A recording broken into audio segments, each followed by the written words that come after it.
সুপ্রিয় শিক্ষার্থী, আমি মোহাম্মদ লুৎফুল হক। আমার আজকের এই অনলাইন ক্লাসে তোমাদের সকলকে স্বাগত জানাচ্ছি। আশা করি তোমরা এই দুঃসময় এই অর্থে যে করোনাকালীন মাঝখানে যদিও কমে গিয়েছিল, আবার এটা ইনক্রিজ করছে, সুতরাং তোমাদেরকে অবশ্যই অবহেলা না করে একটু সতর্ক থাকতে হবে এবং এই ক্লাসগুলো ফলো করতে হবে। আর ইতিপূর্বে আমি যে ক্লাসগুলো তোমাদের নিয়েছি, আশা করি সেগুলো তোমরা ফলো করেছো। তো আজকে আমি যে বিষয়টা নিয়ে তোমাদের সামনে এসেছি শেয়ার করার জন্য, সেটা হচ্ছে পরিসংখ্যান বিষয়ে চতুর্থ অধ্যায়, অর্থাৎ কেন্দ্রীয় প্রবণতার একটা বিষয়, সেটা হচ্ছে মধ্যমা। তো মধ্যমা শব্দ দ্বারা আমরা যেটা বুঝি সেটা হচ্ছে মাঝখানের মান। তো এটা যদি আমি সংজ্ঞা আকারে বলি তাহলে এইভাবে বলতে পারবো যে কোনো তথ্য সারিকে উচ্চক্রমে অথবা নিম্নক্রমে সাজানোর পরে যে মানটি মাঝখানে অবস্থান করবে তাকে মধ্যমা বলে। তো খেয়াল রাখতে হবে যে কোনো তথ্য যখন দেওয়া থাকবে সেটার এলোমেলোভাবে থাকতে পারে। সুতরাং সেই ক্ষেত্রে যদি আমি মাঝখানের মানটা চিহ্নিত করি বা বের করি তাহলে কিন্তু সেটাই মধ্যমা হবে তা না। যদি সেটা সাজানো থাকে উচ্চক্রমে অথবা নিম্নক্রমে তাহলে মাঝখানের মানটাই হচ্ছে মধ্যমা। আর যদি এলোমেলোভাবে থাকে তাহলে আমাকে সেটা সাজিয়ে নিতে হবে। সাজিয়ে নেওয়ার পরে আমি দেখব যে কোন মানটা মাঝখানে অবস্থান করছে, সেটাই মধ্যমা। আমি তোমাদের একটা উদাহরণের সাহায্যে বিষয়টা পরিষ্কার করতে চাই। দেখো, উদাহরণ 1, এটা হলো সাধারণ তথ্য সারির জন্য।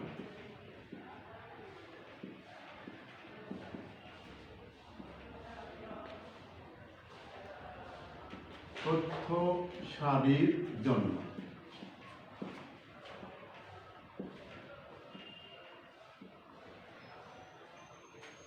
আচ্ছা, এইখানে আমি লিখে রাখলাম সেটা হচ্ছে বিজোড়ের ক্ষেত্রে, অর্থাৎ তথ্যের সংখ্যা যখন বিজোড় সংখ্যক। তো 3, 7, -4, 10, -2, 8। এখানে এটা হয়ে গেল। আচ্ছা, জোড় আমি আর একটা বাড়িয়ে দিলাম, সেটা হলো, তাহলে এখানে সংখ্যা আছে আমার 1, 2, 3, 4, 5, 6, 7টা, অর্থাৎ বিজোড় সংখ্যক। তো এই মানগুলোর যদি আমি মধ্যমা নির্ণয় করতে চাই তাহলে কি করব? তো এখানে আমি লিখে নিতে পারি যে n = 7, তার মানে বিজোড় সংখ্যক। তাহলে প্রথমে আমার কাজটা হচ্ছে যে এই তথ্য সারিকে মানের ক্রমানুসারে, সেটা উচ্চ হতে পারে নিম্নও হতে পারে, সাজিয়ে নিতে হবে। তো আমরা সাজিয়ে নিই, লিখি যে মানগুলিকে মানের উচ্চক্রমে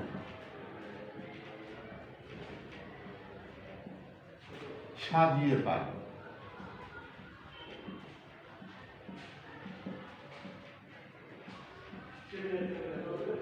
মানের উচ্চক্রমে বলতে তোমরা মনে রাখবে এটা ক্রমান্বয়ে উচ্চ, অর্থাৎ ছোট থেকে বড়। তাহলে এখান থেকে আমি দেখব সবচেয়ে ছোট মান কোনটা, -4, তারপরের মানটা হচ্ছে -2, তারপরের মানটা হবে হলো 3, 7, 8, 10 এবং 13। তোমরা একটা কথা মনে রাখবে যে যদি সংখ্যাগুলো ঋণাত্মক হয় তাহলে যার সংখ্যা মান বড় প্রকৃতপক্ষে সেই সংখ্যাটাই কিন্তু ছোট, আর যদি ধনাত্মক হয় সংখ্যাটা তাহলে সেই ক্ষেত্রে যে সংখ্যা মানটা বড় সেই প্রকৃত বড় সংখ্যা। তো তাহলে আমরা সাজিয়ে নিলাম। এখন আমরা সূত্র প্রয়োগ করব। মধ্যমার সূত্র হচ্ছে মধ্যমাকে NE দিয়ে ডিনোট করা হয়। এটা হচ্ছে n+1/2 তম পদ। এটাই হচ্ছে মধ্যমা সূত্র। এখানে n বলতে পদ সংখ্যা বা তথ্যের সংখ্যা, অর্থাৎ এখানে আমি লিখে রেখেছি অলরেডি n=7। তাহলে আমরা ক্যালকুলেশন করতে পারি n এর মান হচ্ছে 7 + 1/2 তম পদ, অর্থাৎ 7 1 যোগ করলে 8/2 তম পদ সমান হচ্ছে 4 তম পদ। তো এখন এই যে 4 তম পদ অর্থাৎ 4 নাম্বার পদ কোথা থেকে বের করব? এই যে সাজানো তথ্য সারি। আমি তাহলে সিরিয়ালি গুলো দিয়ে যেটা হলো 1 2 3, এইটাই হলো 4 নাম্বার পদ, অর্থাৎ এই 4 তম পদের মান হচ্ছে 7, অর্থাৎ এই 7ই হচ্ছে আমাদের নির্ণেয় মধ্যমা। আশা করি তোমরা এই বিষয়টা ক্লিয়ার হয়েছে। আচ্ছা, এখানে আরেকটা কথা, সেটা হচ্ছে যে এখানে n এর মান বিজোড় সংখ্যক আছে। যদি জোড় সংখ্যক থাকে সেক্ষেত্রে আমি কি করব সেটা একটা উদাহরণের সাহায্যে আমি দেখাচ্ছি। আর এটা যদি তুমি একটু মনোযোগী হও তাহলে বিষয়টা তোমাদের কাছে ক্লিয়ার হয়ে যাবে। দেখো,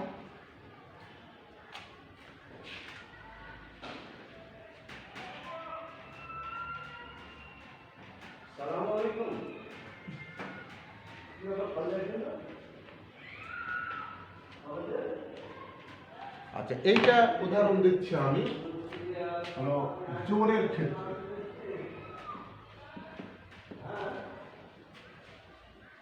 যেমন ধরো 4, 15, 9, 2, 10, 5। অর্থাৎ এখানে সংখ্যা আছে কয়টা? 1 2 3 4 5 6। দ্যাট মিন্স n = 6, অর্থাৎ জোড় সংখ্যক। তাহলে এই জোড় সংখ্যকের বেলায় আমরা কি করব? আমাদের প্রাথমিক যে সিস্টেম, প্রাথমিক যে পদ্ধতি সেটা একই। প্রথমেই আমরা করব হচ্ছে এইটা তোমার উচ্চক্রমে সাজিয়ে নিব। লিখি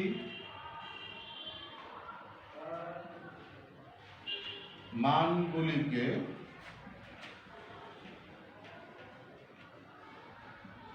উচ্চক্রমে সাজিয়ে পাই। তাহলে সবচেয়ে ছোট মান কোনটা? 2। 2 এর পরে আসে 4, 5, 5 এর পরে হচ্ছে 9, তারপরে 10, তারপরে হলো 15। এই 6টা সংখ্যা আমাদের দেওয়া আছে। এই সংখ্যাগুলোর মধ্যমা নির্ণয় করব। দেখো, মধ্যমার সূত্র একই। মধ্যমা NE = হচ্ছে n+1/2 তম পদ। তো এইখানে n এর মান ওখানে দেওয়া আছে 6, তাহলে 6 প্লাস 1/2 তম পদ, অর্থাৎ 7/2 তম পদ। এখানে 7/2 বলতে হলো 3.5 তম পদ। এইখানে একটা মজার বিষয়, সেটা হচ্ছে যে আমার ক্যালকুলেশনে আসছে 3.5 তম পদ। তো আসলে বাস্তবে কিন্তু 3.5 তম পদ বলতে এখানে কিছু নাই। এখানে আছে এটা 1 নাম্বার, 2 নাম্বার, 3 নাম্বার পদ আছে, 4 নাম্বার পদ আছে, কিন্তু এই 3.5 তম পদ বলতে এখানে কিছু নাই। তো এইটা আমাদেরকে একটু কৌশলে নির্ণয় করতে হবে। কেমন? অর্থাৎ এইখানে যে 3তম পদের মান এবং 4তম পদের মানের গড় করতে হবে। তাহলে কিভাবে? তাহলে এখানে আমরা 3তম পদের মান হচ্ছে 5 এবং 4তম পদের মান হচ্ছে 9। এই দুটা সংখ্যার গড়, অর্থাৎ দুটা যোগ করে 2 দিয়ে ভাগ, কত হয়? তাহলে 9 5 14 ভাগ 2 = 7। তাহলে এই 7ই হচ্ছে নির্ণয় মধ্যমা। যদিও এই 7 কিন্তু এখানে কোনো সংখ্যাই কিন্তু নাই, তারপরে আমাদের ক্যালকুলেটেড ভ্যালু সেটা হচ্ছে 7। আশা করি বিষয়টা তোমরা বুঝতে পারছো। তো এরপরে আমরা দেখব হচ্ছে গণসংখ্যা যুক্ত নিবেশনের জন্য। তো এই যে দুটা আমি উদাহরণ দেখালাম, এটা কিন্তু গণসংখ্যা ছাড়া। তো গণসংখ্যা যুক্ত নিবেশন যদি হয়, তাহলে আমরা একটা উদাহরণ দেই।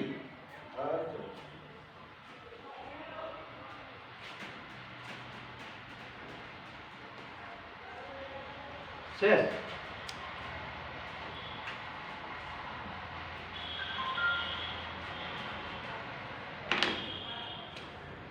যে ধরে নিলাম যে কিছু সংখ্যক ছাত্রের প্রাপ্ত নম্বর এবং ছাত্র সংখ্যা দেওয়া আছে। তো সেই তথ্য থেকে আমাদের মধ্যমা নির্ণয় করতে হবে। যেমন ধরে নিলাম যে কোনো একটা কলেজের এখানে প্রাপ্ত নম্বর আর হলো ছাত্র সংখ্যা।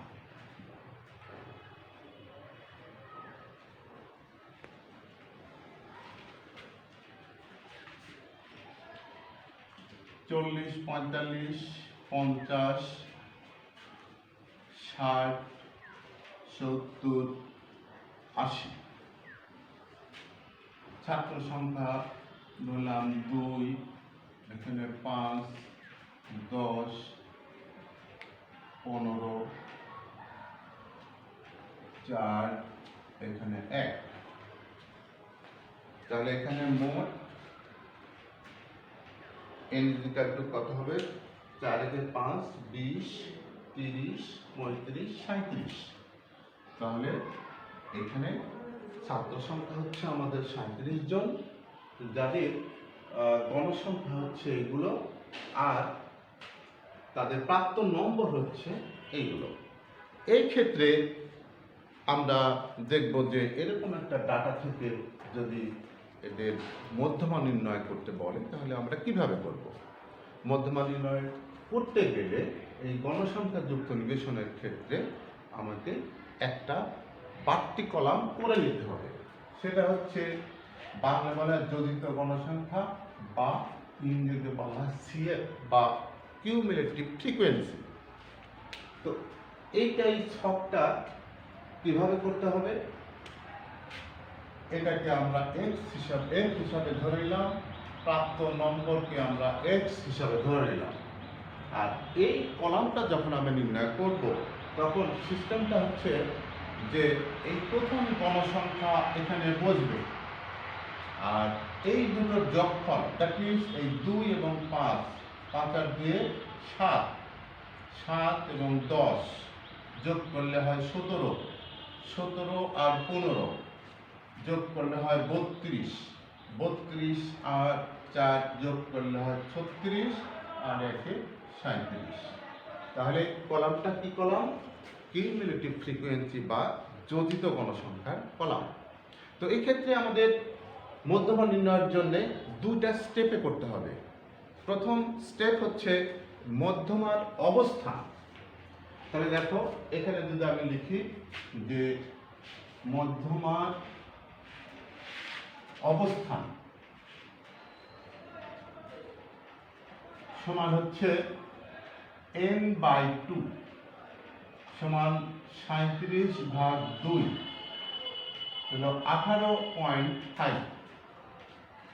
এখন আমরা এই যে মধ্যমার অবস্থান যে মানটা পেলাম 18.5, এই 18.5টা সেটের কলামে খুঁজতে থাকবো।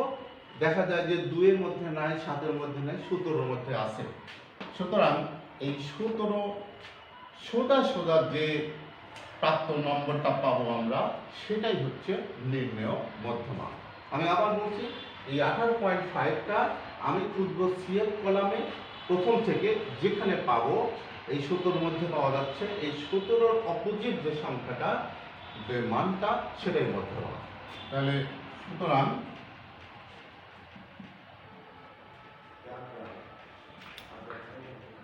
মধ্যমা সমান হচ্ছে 50। তো আশা করি তোমরা সবাই বিষয়টা বুঝতে পারছো। তো আমি তোমাদের ক্লাস এখানেই শেষ করছি। আবার দেখা হবে। খোদা হাফেজ।